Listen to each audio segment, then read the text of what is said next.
આજે તો trending reels કરી શૂટ કોલેજમાં કહાની કઈક એવી. જય શ્રી રામ મિત્રો, કેમ છો બધા? મજામાં? તો નાઈ ધોઈને ફ્રેશ થઈને તૈયાર થઈને નીકળી ગયા અમે દુકાને જવા માટે. દુકાને એક તાળું, બે તાળું, ત્રણ તાળા ખોલીને કરી નાખો મેન ચાલો ને હાથમાં લઈ લીધી હાવેડીને દુકાન કરી નાખી ટકાટક સાફ. પછી ભાઈ કે મારે કરવાનો છે નાસ્તો, તો ભાઈને અંબે આવી ગયા નાસ્તો કરવા માટે. પછી અમે આવતા રહ્યા નાસ્તો કરીને કોલેજે. મને એવું લાગે કે આ ભાઈ કોલેજ સિવાય ક્યાંય એડિટિંગ કરતો જ નથી લાગતો. કોલેજે પૂગ્યા ને એડિટિંગ કર્યું ચાલુ.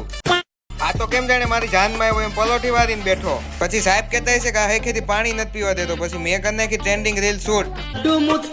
અવતાર ಈಗಿನ સંચારી દેવર. આ ભાઈ વગર વાક વગરની બાયું સડાવતો હતો. અમુક તો લેવા દેવા વગરના કાતરું મારતા હોય, આપણે કોઈ દી જોયા ન હોય. પછી મને એવું લાગ્યું કે મારી કોલેજ હરકવાની છે. પછી અમે કોલેજને ટાટા બાય બાય કરીને નીકળી ગયા અમે ઘર બાજુ. પછી ઘરે તો કોઈ હતું નહીં, તો અમે આવી ગયા હોટલમાં જમવા. તો મસ્ત મજાનું જમીને અમે પૂગી ગયા પાછા ઘરે. ઘરે પૂજીને ગાડી ચડાવી દીધી ઉપર. ને હવે મળું તમને બીજા મિની બ્લોગમાં. જો સારો લાગ્યો હોય તો લાઈક કરો, શેર કરો, પછી સબસ્ક્રાઈબ કરો.